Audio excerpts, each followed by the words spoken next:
desesperado procurando a contratação, né, desejando a contratação, indicando a contratação do meia Igor Coronado, né? Inclusive aqui tem alguns perfis no Twitter que eu acompanho que fazem muito lobby pelo jogador brasileiro que joga lá no Al Ittihad, né? Também da Arábia. O Al Ittihad, se não me falha a memória, é o time do Romarinho, né? Olha o Romarinho! Né? O Romarinho, que inclusive foi o campeão da Supercopa da Arábia. O Al Ittihad, que é aquele time que tem o escudo que é o número 1, assim, o escudo é o número 1 amarelo e preto, ganhou do próprio Al Hilal, né? Do próprio Al Hilal na final. Eu não sei se a final foi contra o Al Hilal ou contra o Al Nassr, mas eu acho que o time do Cristiano Ronaldo não chegou na final. Posso estar muito errado. Não lembro, não faço ideia. Mas só sei que o Al Ittihad foi campeão dessa parada aí que o Romarinho destruiu. Né, fez um gol e 2 assistências, uma parada desse pico aí.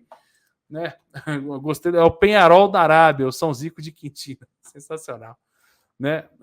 Ganhou do Al Nassr. Né? O goleiro lá, o Marcelo Groy. É o Marcelo Groy. O Paulo Vitor está no time do Vitinho. É o Marcelo Groy, tem o Romarinho, o time dos caras lá, Supercopa da Arábia Saudita. E esse cara joga lá, ele é a camisa 77, lá, é meio titular. A torcida dos caras ama o Igor Coronado, que ele está lá desde 2018 no mundo árabe. Né? Na primeira temporada, ele quebrou uma seca do clube lá, do outro clube que ele estava, o Sharjah, mais de 20 anos sem título. Foi eleito revelação do campeonato e o melhor jogador do campeonato. E aí tem outros perfis, né, destacando. E o Rafael colocou aqui também que o Igor Coronado ele tem dupla nacionalidade, né, brasileiro e italiano. Jogou no Sharjah FC.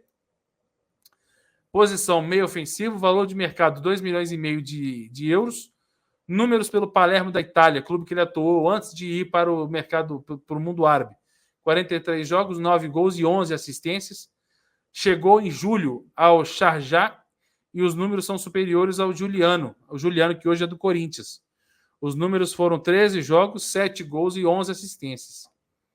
Depois, né, ele foi aí para o time que ele está, o Al Ittihad, certo? Então, assim, vi muitos perfis divulgando esse cara. Um deles, quer ver o perfil que mais fala desse cara? Deixa eu ver se eu encontro aqui. Que até trocou a foto no Twitter, a foto de capa, tá fazendo bastante destaque. Eu acho que era Vitor o nome dele, mas eu não estou encontrando aqui.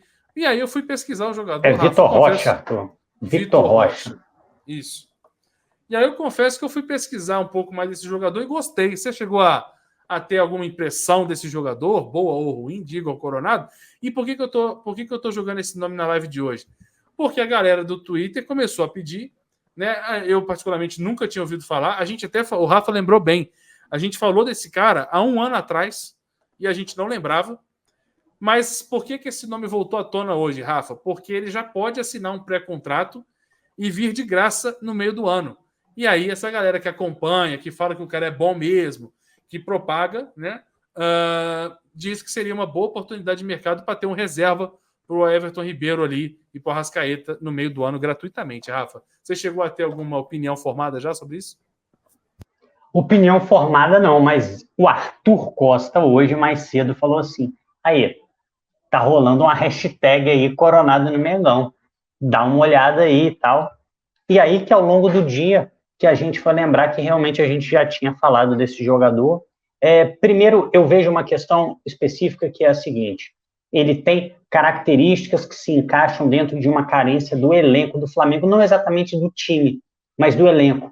O tal do reserva do Arrascaeta, que a gente pediu tanto que o Flamengo vem sofrendo muito por não ter um jogador com essa característica. Esse meio ofensivo que tem esses passes mais agudos, que é um cara que sabe conduzir a bola, que sabe arrematar, é um cara que tem essa característica ali para estar ligando o ataque. Então, eu acho que muitas vezes o Flamengo se ressentiu disso. Muitas vezes a gente viu, por exemplo, em 21, a Arrascaeta era substituído pelo Michael, até muito bem substituído. O Michael, naquele final de ano, fez um final de ano muito bom, mas com características totalmente diferentes. Você não tinha um substituto que conseguisse manter características semelhantes. E eu acho que o Coronado pode se encaixar nessa lacuna que o Flamengo tem no elenco, sobretudo quando a gente começa a ver que o Arrascaeta talvez não esteja no seu auge físico.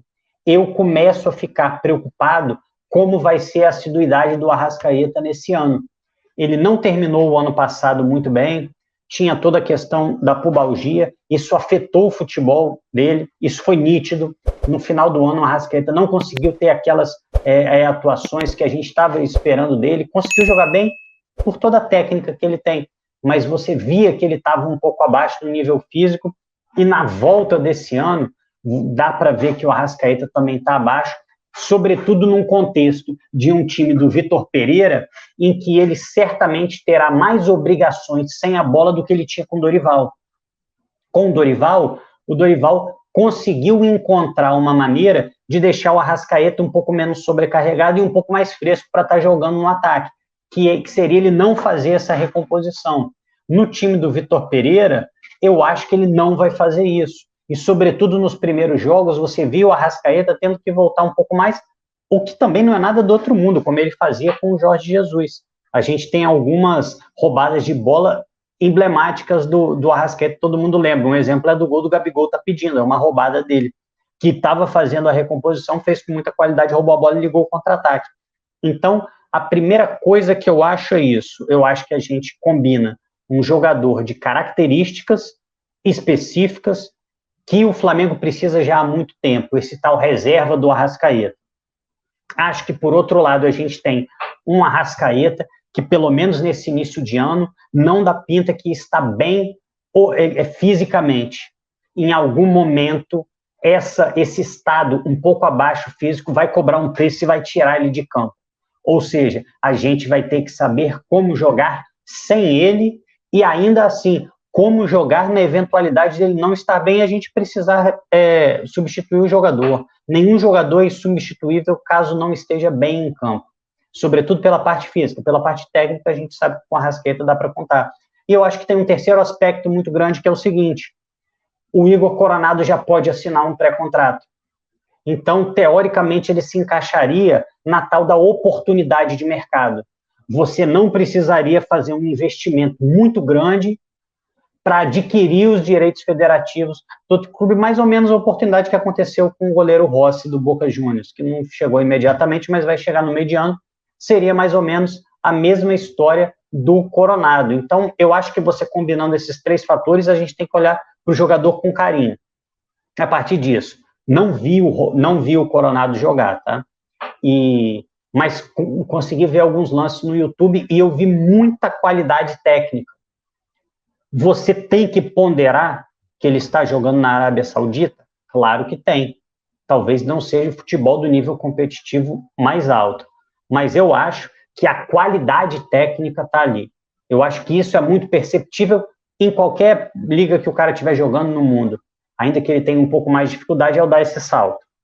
Achei os números dele muito impressionantes, os números de passe-chave, assistência, e até um cara que faz gols. Achei que a participação dele em gols mostra que ele é um cara muito efetivo perto do gol. Então, até agora, eu fui só elogios a ele. Eu só não sei, aí eu vou achar até legal ouvir sua opinião. Se eu entraria numa... Eu ainda não retuitei essa hashtag, tá? Porque eu não conheço esse cara, eu nunca vi ele jogar, e ele não teve sucesso numa liga que eu diga, porra, esse cara é incontestável. É o que eu sempre falo, toda contratação pode dar certo ou dar errado. Eu e o Arthur, por exemplo, tínhamos certeza que o Vidal seria um grande jogador no Flamengo.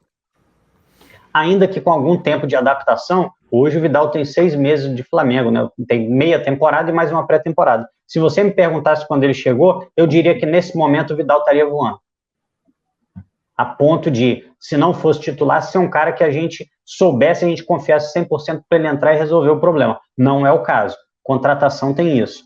Mas, então, é o que eu tô, assim, um pouco reticente, cara. Eu não acho que o Igor seja esse jogador incontestável a ponto de subir hashtag e tal, mas eu gostei muito das características dele e eu acho que é uma característica que o Flamengo precisa, Arthur.